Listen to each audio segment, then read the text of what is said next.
Welcome to Real World Peaceful Parenting, a podcast for parents that are tired of yelling, threatening, and punishing their kids. Join mom and master certified parent coach Lisa Smith as she gives you actionable, step-by-step strategies that'll help you transform your household from chaos to cooperation. Let's dive in. Welcome, welcome, welcome.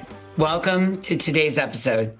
I know I say this every week, but I am super excited to be with you here today. We are going to do something new and different.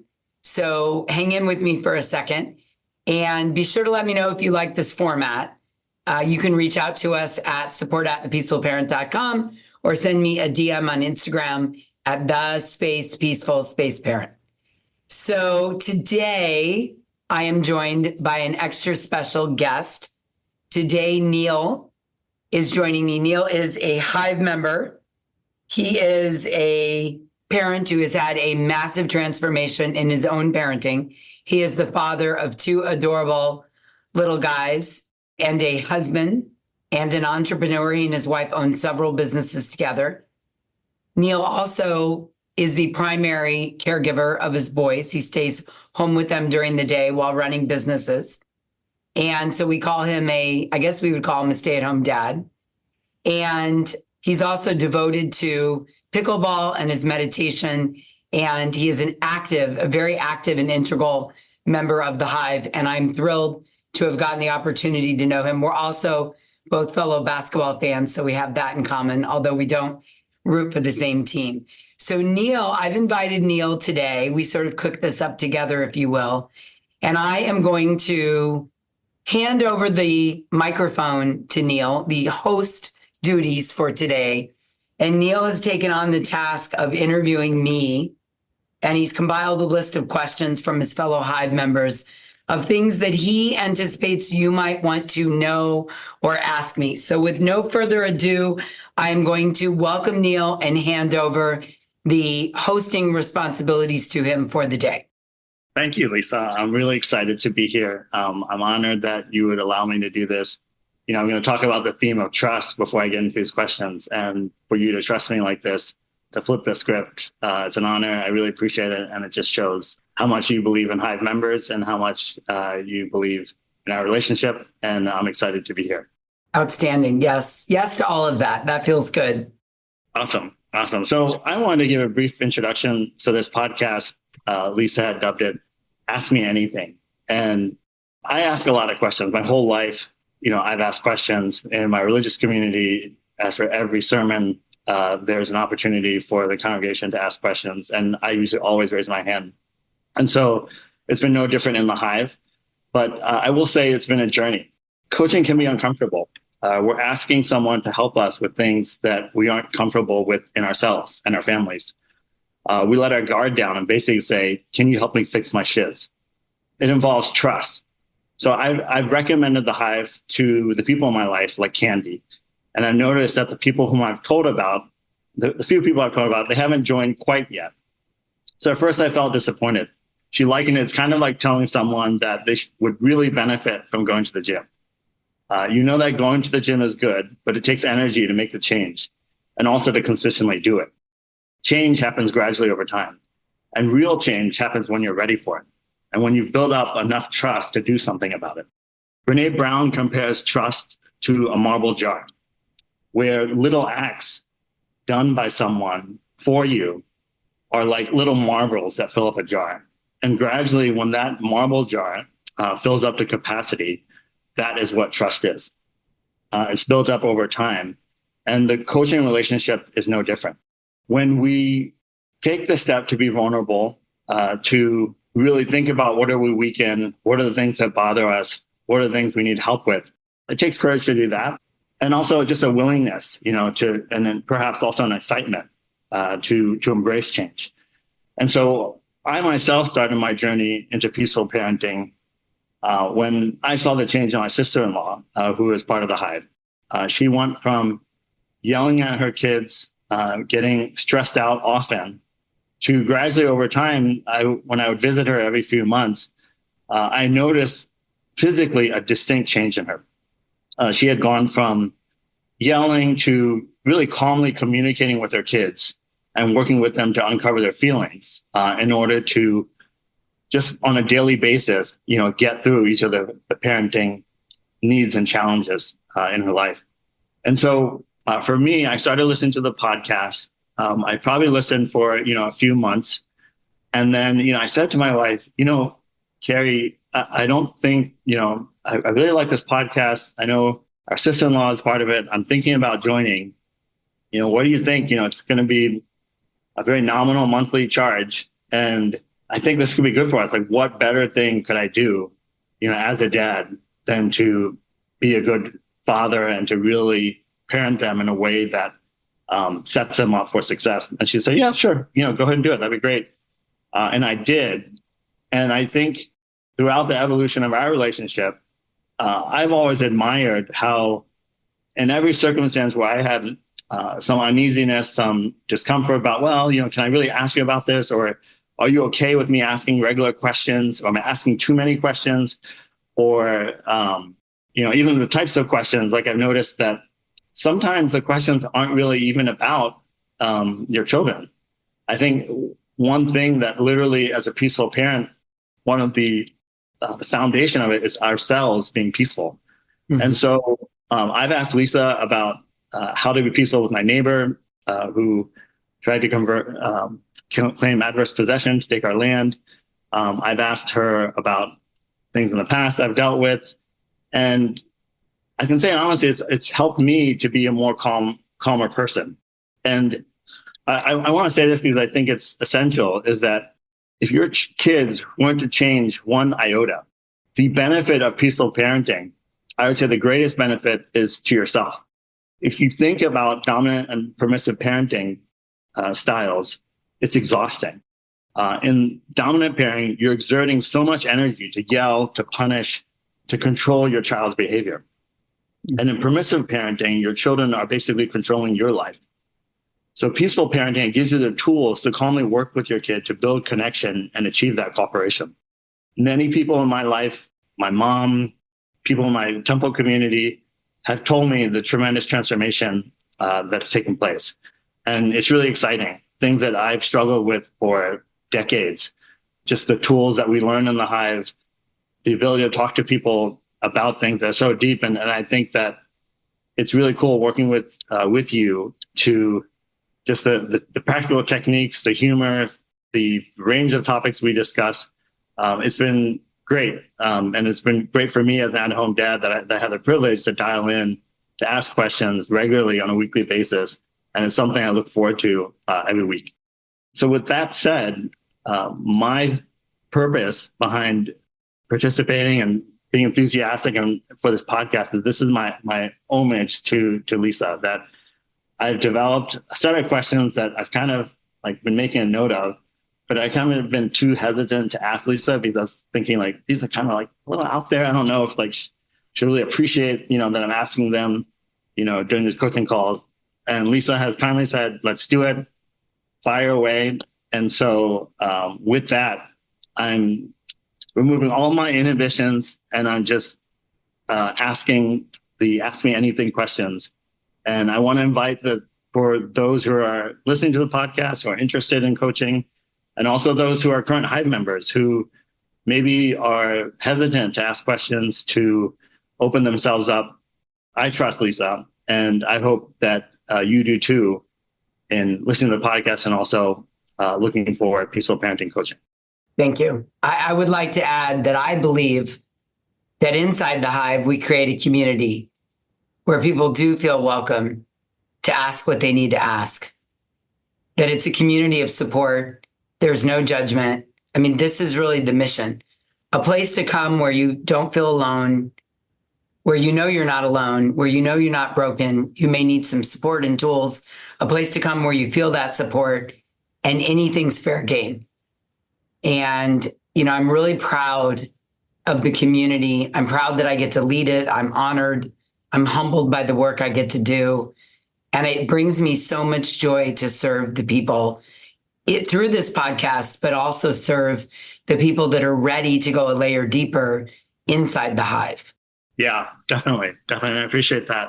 You're saying that, Lisa. I think I've connected with different people in the community, and it's great just to have another parent that you can talk to about these things that a lot of times we don't talk about. We just kind of assume that, there's no book for parenting and that you just kind of wing it. And it's great to just, it's such an important topic, our kids, to have a community, to have coaching to help you do better. And once you do know better, you do better.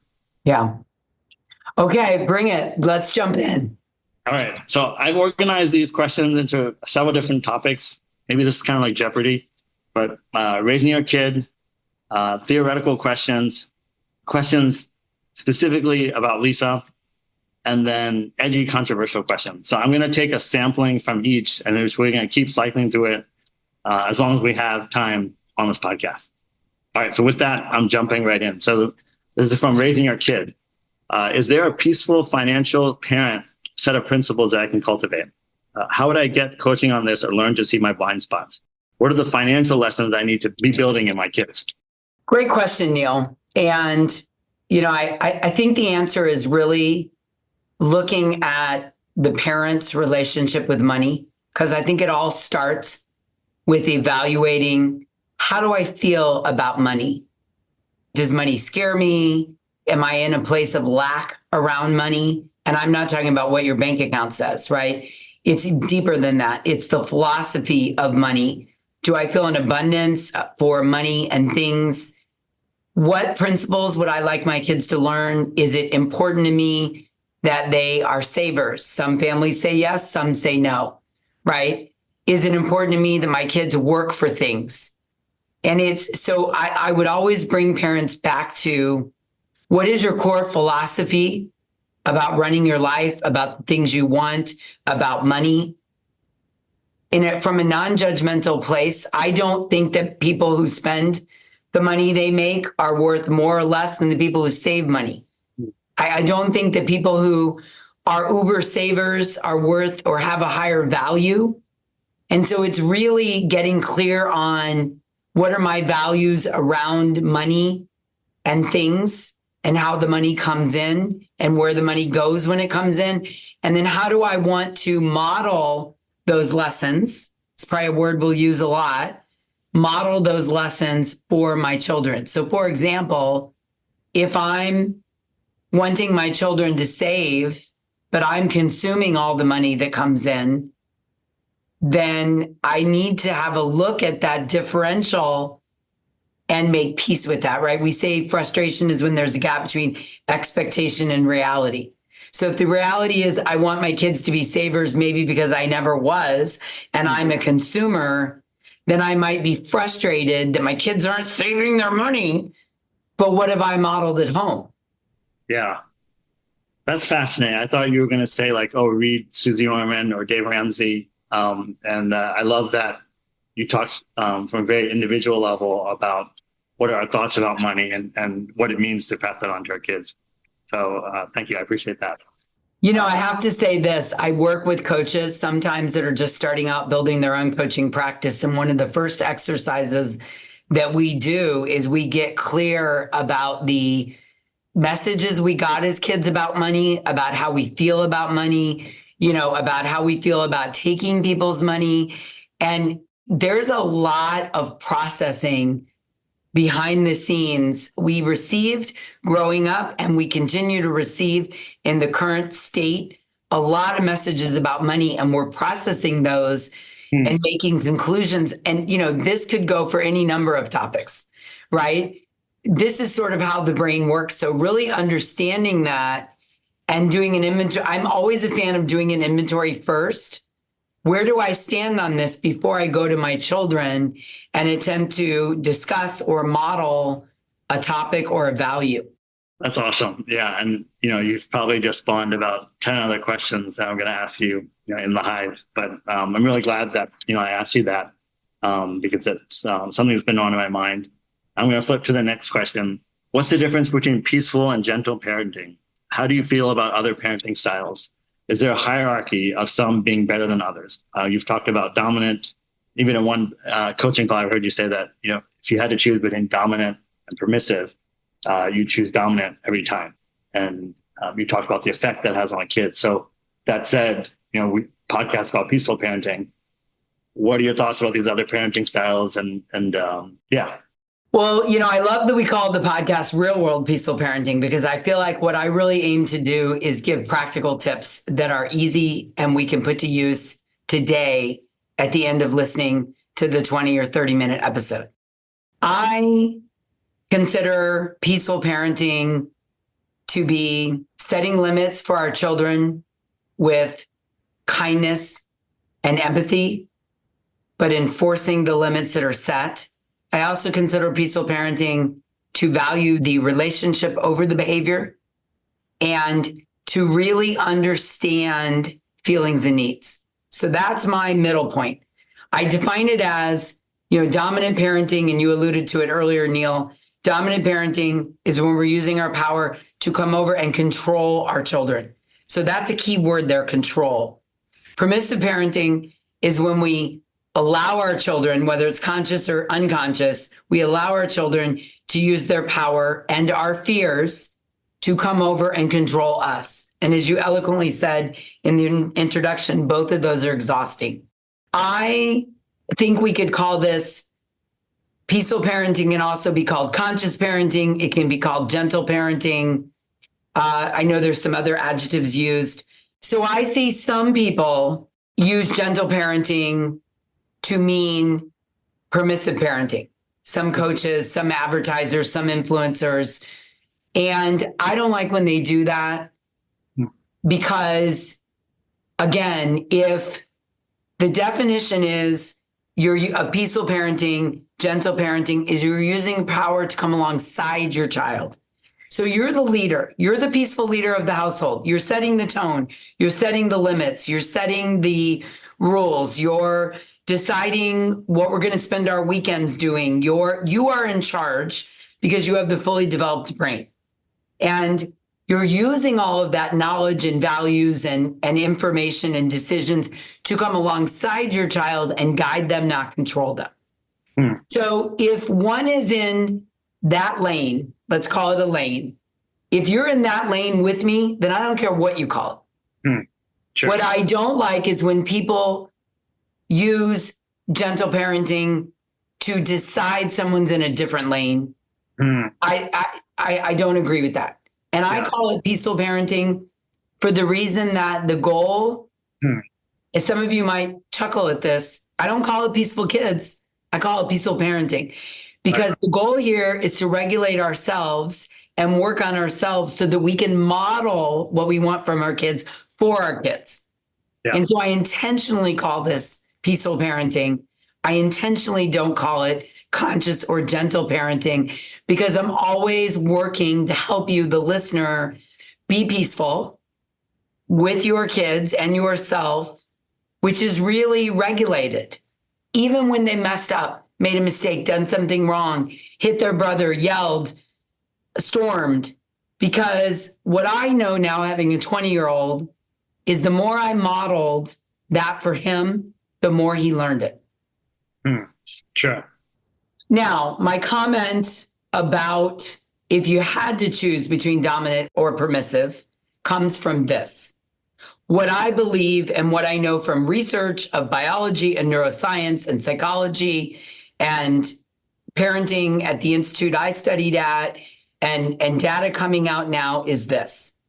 Rules, not threats and punishments, but rules help kids feel safe, loved, and know what is expected of them. A child feels secure in an environment where they know it's expected. So when there are no rules, which is the backbone of permissive parenting, anything goes, there are no rules. Kids grow up feeling insecure and unsafe. I've yet to meet an adult who is permissively parented, real, true permissive parenting that is roaming the earth in a safe, secure way. It rarely happens without a ton of work and therapy and reparenting and healing childhood wounds. The same can also be true for dominant parenting. And I guess, I'm certainly not advocating. Let's be crystal clear here. I'm in no way advocating dominant parenting. But sometimes with dominant parenting and the best, rules are set. The kid knows what to do. The kid knows the response the parent is going to get. If I had to choose one over the other, at the gold medal, if we have to say, the ranking would be for peaceful parenting. The silver would go to gentle dominant parenting. The bronze would go to permissive parenting, and the scratch didn't even place would go to abrasive, over the top, painful, harmful, abusive, dominant parenting. That's how I would rank it. Yeah. And that's helpful. I think I want to echo that I had an experience where I stayed as a house guest at a family member's house, and I didn't know that we weren't supposed to use the laundry machine. And I just popped a couple of clothes in there. And that was like one of the house rules. And no one told me that. And it just really made me scared about my time there, because I didn't know like what was okay and what wasn't. And I could just see that growing up in a world where you didn't know what was okay and what wasn't. And at any moment, someone could come down at you and say, like, what are you doing? Like, that would be much more scarier than, somebody shouting in my face, telling me, not that it's good, but at least I know what to do and what not to do. Exactly. Yeah. And, there's all different ranges of each of these lanes, right? I guess the takeaway I would want the listener to hear from all of that is really when, rules help kids feel loved, know what is expected, and safe. Yeah. And secure, connected, and that's what I'm all about. Strip away all the adjectives or descriptors, right? And, if someone asks me, well, what is the underpinning of all of your work? It's that all behavior communicates a need, and we want to always be trying to figure out the need, right? That's one. And then the other is rules help kids feel safe, loved, and know what is expected. By the way, adults operate this way as well. When you're in a relationship with a partner or a job and you have a boss or a friend, right? I mean, we want to know the rules. Is it okay to drop in? Is it not okay? Right? I mean, take this. Let's say you and I are friends and I drop in and you have a rule that is verboten. That damages our friendship when you just drop in on me for a cup of coffee, but you don't communicate that to me. I don't know the rules of engagement in our friendship. If we know them, if I somehow figure out, or you tell me, hey, I don't do drop-ins, just send me a text 10 minutes before you come over. Let's say we live in the same neighborhood.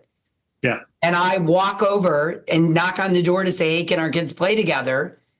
And it bothers you deeply, right? And you say, hey, it'd be great for me if I don't function well under these circumstances. It'd be great for me if you shot me a text and gave me a chance to reply, because maybe the baby's sleeping or I'm deep in something, or once you knock on the door and the boys hear me or hear you, then I have to let you in and maybe I have something else planned. Instead of a drop-in, could we set a rule that we're going to text each other before we drop in? That's how to manage a healthy relationship, because now I know what's expected. Yeah. Drop a text rather than you living silently in the frustration and resentment and telling your wife, well, that Lisa, she just feels like she can just drop in on me whenever she wants. But if I don't know the rules, I don't know how to help our relationship be and stay successful. Yeah. Yeah, totally. And you hit upon something that, I think it's important for listeners to hear, is that the podcast is called Peaceful Parenting. Yes, it is about us becoming better parents and ultimately bettering the lives of our kids. But I would also say, as you mentioned many times, that the tools we learn aren't just for parents and kids. Like, it has made such an impact, like I mentioned to you, like in terms of our relationship with my temple community, with dealing with my own passive aggressive behaviors, seeing my blind spots and coming to realization about how that's affecting other people, that, I would honestly say that even if you don't have kids, like, this is an excellent place to work on your own, upbringing and your own relationship with people, because it's so relevant to things that we talk about and how it affects our lives. I think about the Hive. We actually have had a couple people in the Hive that don't have kids, that just were referred by someone else and wanted to come in and learn. And recently someone who works on my team, doesn't have children, and has been involved in the production of the podcast and has commented that hearing the podcast has been helpful in his relationship with his wife. So I agree with you. And I would put a bow on this topic in this way. I always think about like a big roundabout, like in Italy and Rome, there's those 8-lane roundabouts. And this is overall the beauty of coaching, is that when you get in the roundabout, whether you come in through the lane of executive work coaching or life coaching or, health coaching or parent coaching, or there's coaches now for women and men and relationship coaches, and there's ADHD coaches.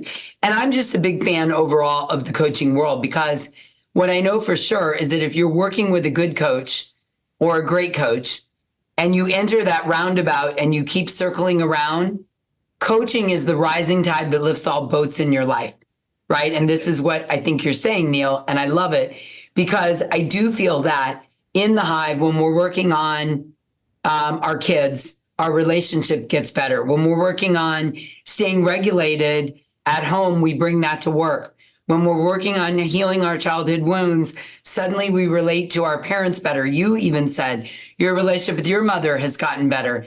So I do just believe that when you're with a good coach consistently and in a supportive community, it is the rising tide that lifts all boats in your life. I agree with that. Definitely. Excellent. All right, give it to me. Give me the next topic. All right. This is a Lisa question. Where do you draw your inspiration from in your coaching?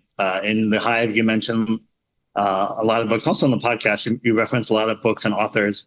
We talked about Carol Dweck, Viktor Frankl, Byron Katie, Brene Brown, Oprah, Jai Parenting Institutions. Are there specific books or authors that are on your reading list?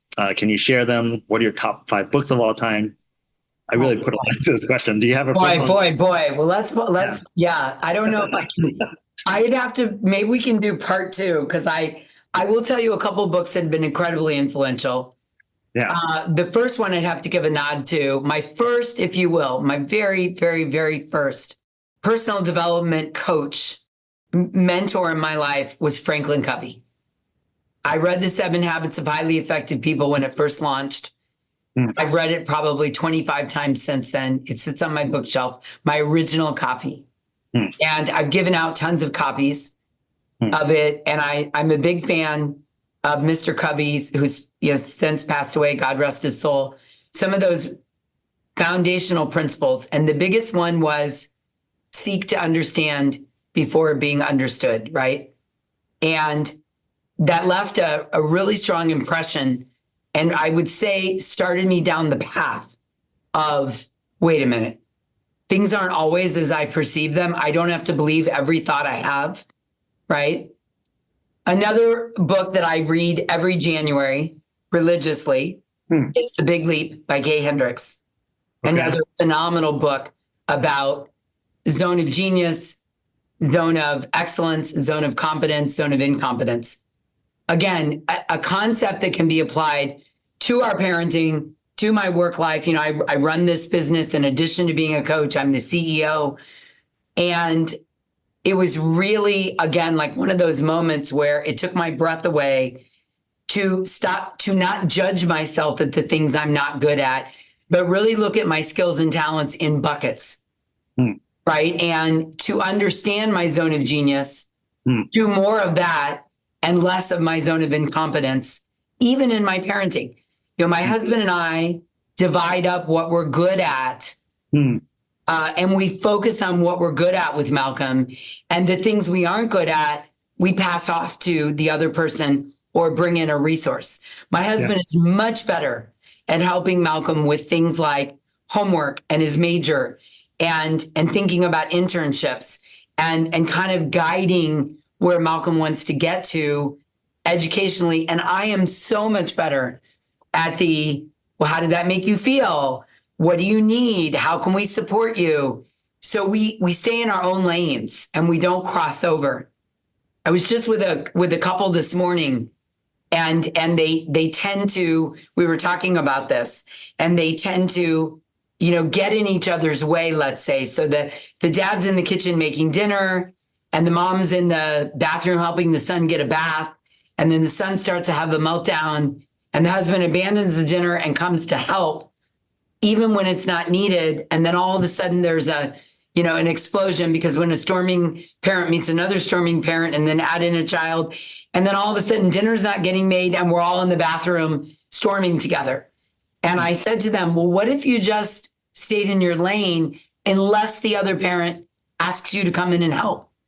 And it was like, wow, that's a new concept. Yeah. So I really love The Big Leap. I love all of Dan Siegel's work. Big fan of Dan Siegel. Influencers right now are going to kind of make you chuckle.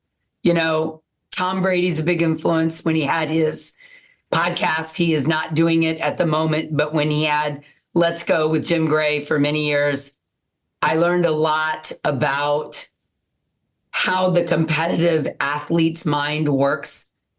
I'm a big fan of hearing a lot of counterpoints to how I think, because I'm evolved enough to realize that there's lots of different thoughts and processes and ways of doing things in the world that make sense. My way is not the only way. So I like to hear how does a, successful 7-time Super Bowl champion, world-class athlete think about his life versus how I think about my life. So I'm a big fan of Dan Harris. Right now, he has a podcast called 10% Happier. I'm a big fan of listening to, he does a lot of work on meditation and a lot of thought work. Martha Beck, I did life coach training with Martha Beck, and I think she has been a big inspiration in my life. She taught me a lot about the difference between pain and suffering. Pain is inevitable, suffering is optional. And she was a big influence. Two more that I'll in addition to all the people you said, Thich Nhat Hanh, another a Buddhist monk who's passed, but his work is absolutely amazing. His peaceful approach to the world is one that, if I could be 0.005% of the peaceful human he was, then I'm doing well. So he's a big influence. I have to give a nod to Brooke Castillo from the Life Coach School. She's been a big influence on my thinking and introduced me to thought work. And then two more, Byron Katie. A big influence on me, Byron Katie and Eckhart Tolle. Okay. That's wonderful. I hope, President Obama, I think he produced like a list of all the books like he read every year. And I think some of the celebrities do that. So I hope, maybe at some point you do that for us, or you do a book of the month club or something, because I definitely hear it in your coaching, and it's really turned a lot of heads around, especially that zone of genius. I remember one mom just, she had one question and you talked about, well, what if you thought about this way? And it really lit a light bulb, in her mind and heart. Thank you. Yes. Yeah. I'm a personal development junkie, and I'm constantly listening, reading, learning, consuming. I don't believe everything I hear, and I don't buy into everything I read. Things have to really make sense to me, but I do love examining a lot of different perspectives. And, I do want to say Viktor Frankl, for me, he's the epicenter of the work I teach, the idea of pause and respond rather than react. And his story is so incredibly compelling. He has so much credibility to me, for me, with me, in that he idealized this concept in the worst conditions you can imagine. Yeah. Right? Yeah. Yeah, definitely. That's great. That's wonderful. Yeah, I'll definitely check out those authors and those books. All right. My next question. Should I have another baby? Yes or no? I'm just kidding. But what do you think about that? My wife and I we're like continuously on the fence about this. And it's kind of nerve wracking because we're just always on the fence, which ends up being no. But if, a parent were to come to you and say, ask this question, what were the factors that you would consider? Because I feel like there's like a higher brainwave, like, do we have enough money? Do we have enough care? How are we doing, in our lives? Do we have enough energy? But then you also hear couples who like find out by surprise, like, oh, geez, we're having another baby, or, parents who got 8 or 9 kids and, they've got a low income job and somehow they're making it work. So I'm curious what your thoughts are on this question. Well, I would answer this question, Neil, the way I would answer any important question. Anytime someone asks me a question like this, should I do this or that? Whether it's leave a marriage, enter a marriage, commingle, blend families, have another baby, make a move cross country. As you know, I teach a process of just liking your reasons. There's no right or wrong decision whether Neil and Carrie should have another baby. There's not. There's what are our reasons, right? So as you know, I would have you take out a piece of paper, draw a line down the middle, and I would even have, and this is interesting, I would have you and Carrie do this exercise independently. So she would write out all of her reasons to have another baby or try for one, and you would write out all of your reasons to try for a baby, and then you would write out all your reasons not to try. And in this case, I would even add in a third category of what are all our reasons to just see what happens, which is really trying, just not aggressively trying. Right. And then I would have you and Carrie get together and exchange, share your ideas. Here's why I think we should. She would share her reasons why, and then you would maybe compile a master list of reasons we would and reasons we wouldn't. And then you would look at those, and the exercise is really, which do I like my reasons more than the other? Right. And I learned this changed my life. I got to say this. When I learned this approach, when I learned to move away from right and wrong answers, right and wrong decisions, right? Is it the right decision to have a baby or the wrong decision? That is such polarizing, stressful language because there is no right and wrong answer. Yeah. There's no crystal ball. There's no time machine, right? In order to say that you should or shouldn't, we would need you to have a baby, go all the way to the end of your life, get in the time machine, go back and not have a baby, and then examine the two lives. And best I know, that is not possible. Right. Therefore, it's not right and wrong. This is the free will that we are afforded as human beings. It takes away right and wrong. What are the reasons? Insert all of you listeners, whatever you're grappling with, right? Have my mother move in with us, sever ties in a relationship, change jobs, go back to work because the youngest child is in first grade. These are all the things we talk about inside the Hive, right? So it's always back to a process of what are my reasons for, what are my reasons not to, and then you noodle on it, you look at them, you talk about it, you examine it, you say, okay, if I have no new information here, no new information, and these are my reasons to and not to, which one do we like 1% more than the other?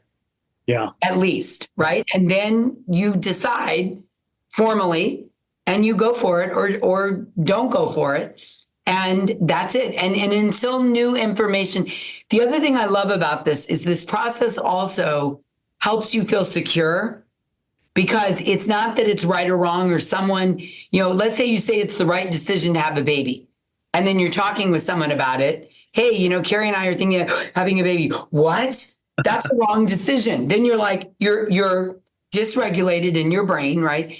Yeah. So the other thing I like about this is you stay with it unless new information comes in, right? Unless new information comes in. Yeah. Then when new information comes in, it might shuffle the deck a little bit. Right. Right? Yeah. It might shuffle the deck. So let's say that a mom is deciding, or a dad, should I go back to work now that the littlest kid, I stayed home for years, the littlest kid is in first grade and, I'm going to go back to work. Yeah. And then all of a sudden new information comes in that maybe, a kid is struggling or the other parent gets a raise where the income's doubled or it turns out the new information is that the working full time at a job is not what's best for the family, because it's really more of a job than I anticipated. It has more responsibility, and we're all suffering at home for me to have this job. That's new information that shuffles the deck. So now all of a sudden, I like my reasons for staying home or looking for a part-time job. I've got new information. Yeah. That's my answer. I appreciate that. I thought you would say yes, because that would that would be like business development for peaceful parenting coaching and just extend the years. But I appreciate that a little bit objective. Well, but that, I mean, I know you're joking, but I will say that, telling people what to do is not coaching. Right? My job is to hold space, show you your blind spots, and teach you tools to manage your life. Yeah. It's teaching someone to fish, not giving them a fish. Right. So if I say yes or no, first of all, what do I know? But also what I like about how I coach is that I'm giving you a process of decision making that is illustrated through this question that you then can use in all areas of your life and feel confident and secure in your process of decision making. Yeah. I love that. I think it gets people out of perseverating to actually being able to make a thoughtful choice. I agree. I use it daily. We got invited last weekend to go away with another couple. And, the answer wasn't obvious and immediate to Dave and I. Yeah. So we sat down and we said, why would we go? I mean, it's not a long process. Why would we go and why would we not go? What are the reasons? And we looked at the list and we were like, we should definitely not go. Yeah. We've got a lot of travel coming up. We have to find someone to watch the dog. Dave is in the middle of starting a new company. I have a lot of events coming up. We can see this couple here locally. It's a long drive. It just became really obvious to us. The reasons to go were like 3, and the reasons not to go were like 14. And they were good, solid reasons not to go. Yeah, that's awesome. Speaking of pets, so my next question, I heard you're also tending to your dog who was making some background noises. My mother-in-law got a dog, and it's, we also have a dog. So question is, does peaceful parenting translate to pets? Some owners hit and shame their dogs. What are your thoughts on how peaceful parenting may or may not apply to pets? I think it applies 1,000% to pets. And I use every parenting tool with my dog. I let him know what's expected. I understand every behavior communicates a need. I set rules and boundaries. I don't threaten him. I don't punish him. He was barking. And this is what Neil's referring to. I had my door open to my office and he was barking. And I know that noise picks up. And so he's trained that when I bring him into my office and shut the door, he does not bark. When he's out in the living room, he barks when people walk by. We live in a kind of an area where a lot of people are walking by during the day. And so it's a matter of, helping him understand the rules. The rules are he comes in the bedroom, he doesn't bark. So I just go out and get him. And I enforce the rules, the limits that I've set in a peaceful way. Come on, Bentley, come in the bedroom, come in the office. He comes in the office and now he's done barking. So absolutely, yes. I mean, it's interesting. I've seen some owners, it's just like dominant parenting. They'll use hitting and maybe the dog learns, not to do it. But at the same time, I think it's interesting because dogs can't communicate. And so it really got me thinking about how I can change my relationship with my own dog. I think dogs can communicate when they bark, when they chew, when they are destructive. My dog lets me know what he needs. He has to go to the bathroom. He's hungry. He's barking. He's alerting people that he's here defending me. Yeah. So I do think, I think that all beings want to feel seen, heard, and valued. And when we got this puppy in the middle of COVID, I decided to go to real intense puppy training with him. Oh, wow. I wanted him to be a really well-behaved dog.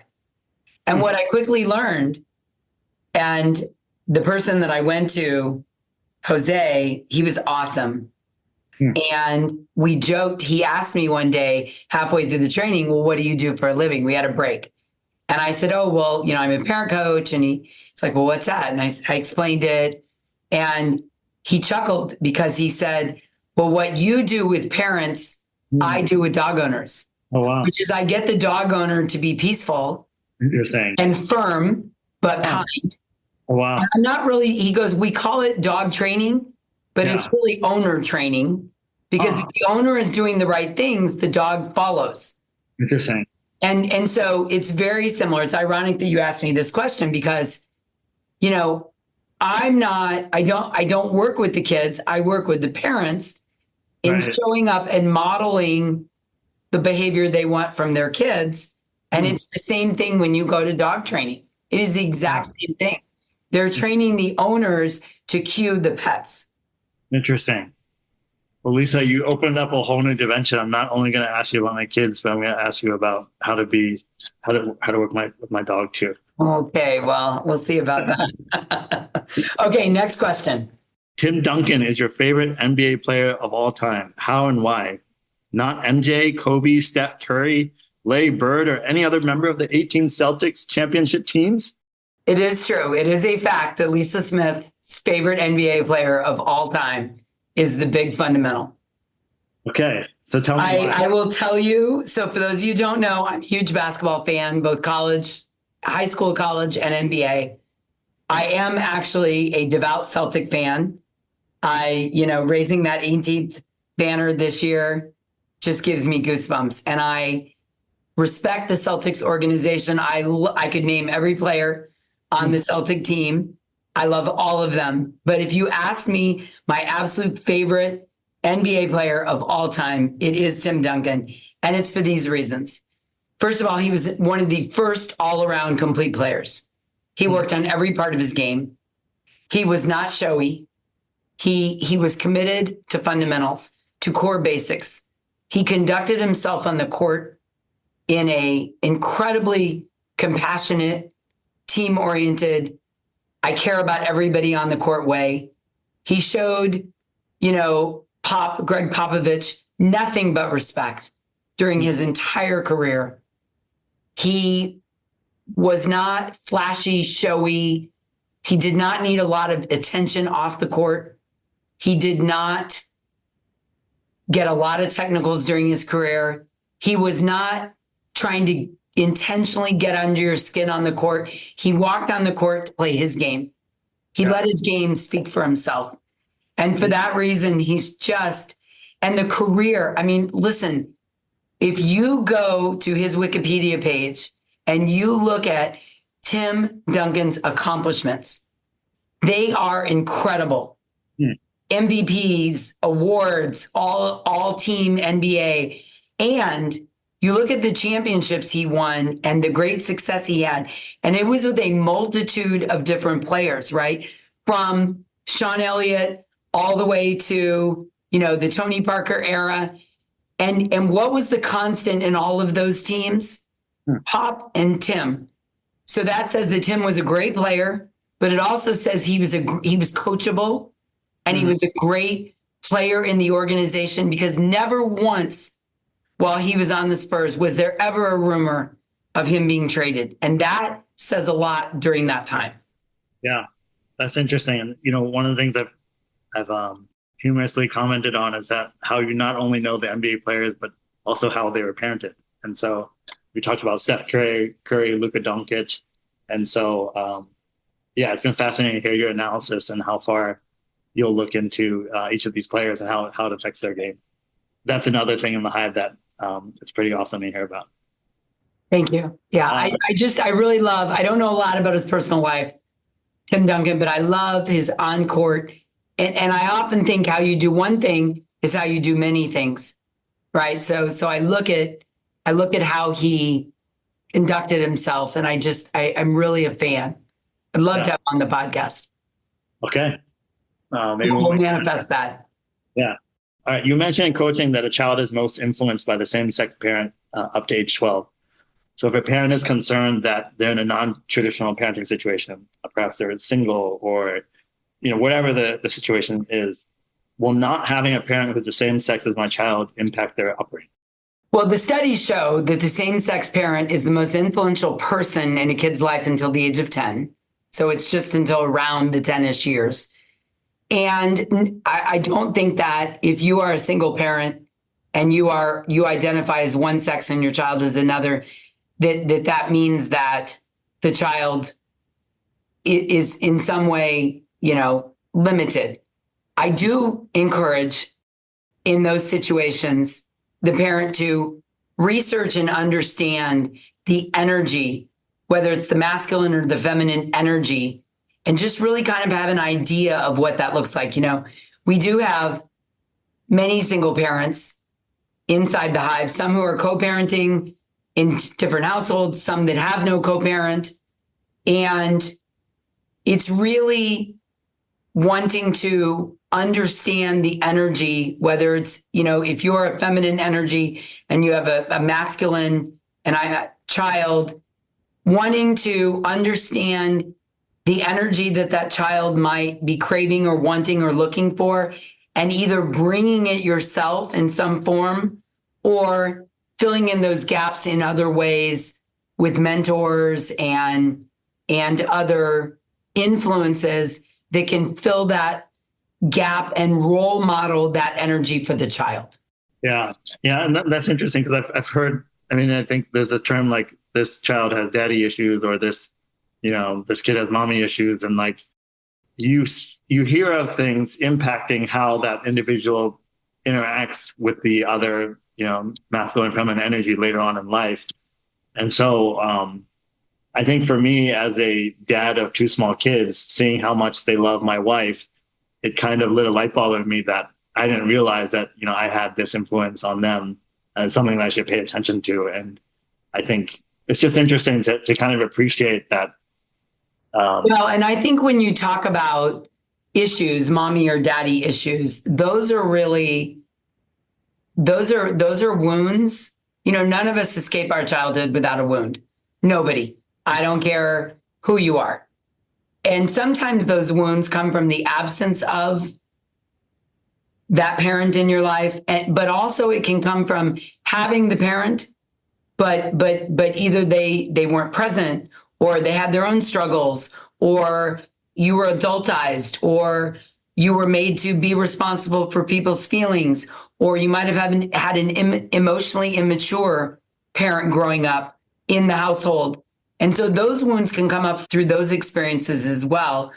And I'm a big fan of working with people. As you know, this is work we do in the Hive as needed.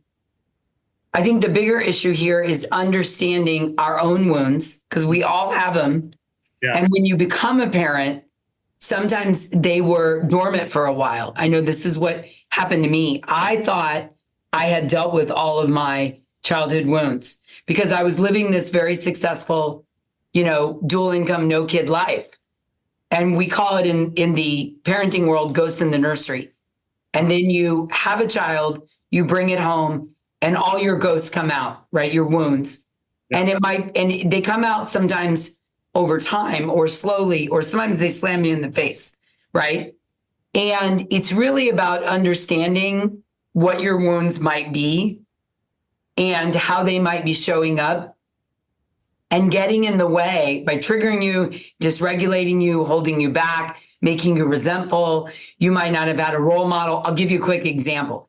If some people grow up in a home where they feel unheard, maybe they were the middle child, maybe there was a large family and it was loud and they were the more quiet child, and so they never got heard.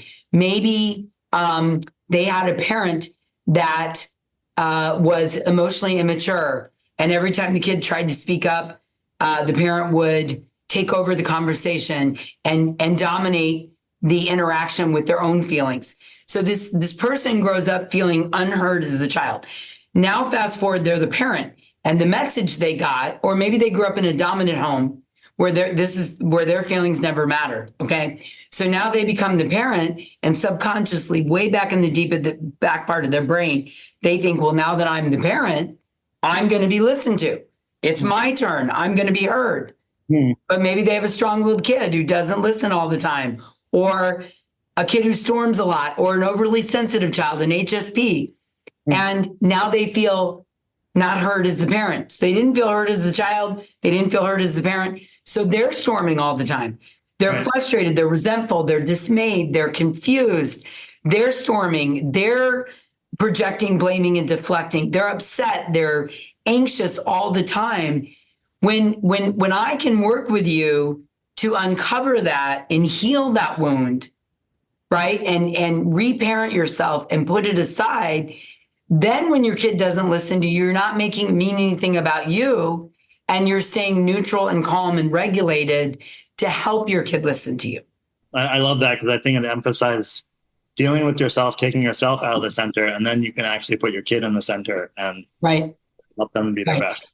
I think one of the biggest things one of the most helpful tools I offer people in all of my work, and hopefully here in the podcast, is don't take it personally. You know, and we come back to this over and over. When you do the work, healing, skills, regulation, understanding every behavior communicates a need, when you do all that work together, when you get comfortable being uncomfortable, you get comfortable with your kids' big emotions, and you stop taking it personally, when that is kind of the safety net that you operate with, parenting gets easier, more fun, more enjoyable. There's deeper connection with your kid. When there's deeper connection, there's more cooperation. Like just learning, doing the work to not take it personally. Again, a rising tide that lifts all boats. Wouldn't you agree, Neil? Totally. And that's not a natural thing, listener. That you're not supposed to know that. You may not have come by that honestly, because that might not have been modeled for you as a kid. But neuroscience tells us, neuroplasticity shows us that we can learn to not take it personally. You are totally capable of that. Every single one of you. I don't care how many kids you have. I don't care how much money you make. I don't care where you live. I don't care what color your skin is. I don't care how old your kids are. I have worked with parents of adult children who have learned to not take it personally. Yeah. Right? Magic. Yeah. Lisa, I want to thank you for kind of stretching the edges of peaceful parenting with me to allow me to ask you these questions. You've definitely opened my perspective, and also helped me feel even more comfortable with asking you questions. I've got a whole list of more questions. So if we do another podcast, I'd love to get these through. And otherwise, I will see you on the Hive coaching calls. And I want to end with that, if you are a current Hive member, or if you are listening to the podcast, definitely take advantage of, this opportunity to be vulnerable, to ask tough questions, to really embrace, the opportunity to change. And, it's made a huge difference in my life, in the lives of people around me. And also say, I don't always get it right. I've been doing coaching for 8 months. And, the other thing was yesterday, I talked to Lisa about how I felt like I was right back at square one. And I think just this opportunity to be in this coaching environment allows me to not only see my progress, but also to see how it can keep going even when I fail. So I want to thank you, Lisa, for flipping the script with me, allowing me to ask you a whole range of questions. And thank you again. Yeah, you're welcome. I enjoyed this. And listener, I hope you grabbed a couple takeaways, maybe had a couple light bulb moments from Neil's questions. They were well written and well presented. And I thought we really, beyond the questions, I thought we had some really good conversation, Neil. We connected and had some really good conversation. And listener, what I'm hoping happened for you today, my friend, is you saw something in a new perspective or a new light, or you heard something in a way that really resonated with you. So your homework is to take the one or two things that you heard today that I said or that Neil said, and really put them to work inside your family, inside your thinking, inside your philosophy. Try them out, see how they work for you. And if you want to do this work even deeper, I would be remiss if I didn't personally invite you, after listening to Neil and I today and hearing about the questions, the opportunity, the coaching, having a supportive community of people that you can rely on to help you have even deeper and more profound aha moments, to do things like heal childhood wounds, learn not to take it personally, learn how to make decisions, learn how to set boundaries and enforce them in a kind and firm way, then I really want to invite you to come and join the Hive. It is an amazing community of parents. There's 3 opportunities a week to come and ask questions about anything you want, just like Neil did today. Anything you want about you, your kids, your parenting. I am there to help you be the rising tide that lifts all boats in your life. So go to thehivecoaching.com to learn more and sign up. There's no obligation. There's no commitment. Come and dip your toe in the water. Come meet Neil. Come listen to his questions. Come meet other parents. Come and know that you're not alone. Get the support and help and encouragement that you're looking for. So you aren't unsure. You don't freeze up. You're not yelling at your kids all the time, and you know exactly what to do to feel connected and get maximum cooperation from your kids. So if this speaks to you in any way, again, go to thehivecoaching.com. I'll look forward to seeing you there. And until we meet again, I'm wishing you peaceful parenting. Thanks for listening to Real World Peaceful Parenting. If you want more info on how you can transform your parenting, visit thepeacefulparent.com. See you soon.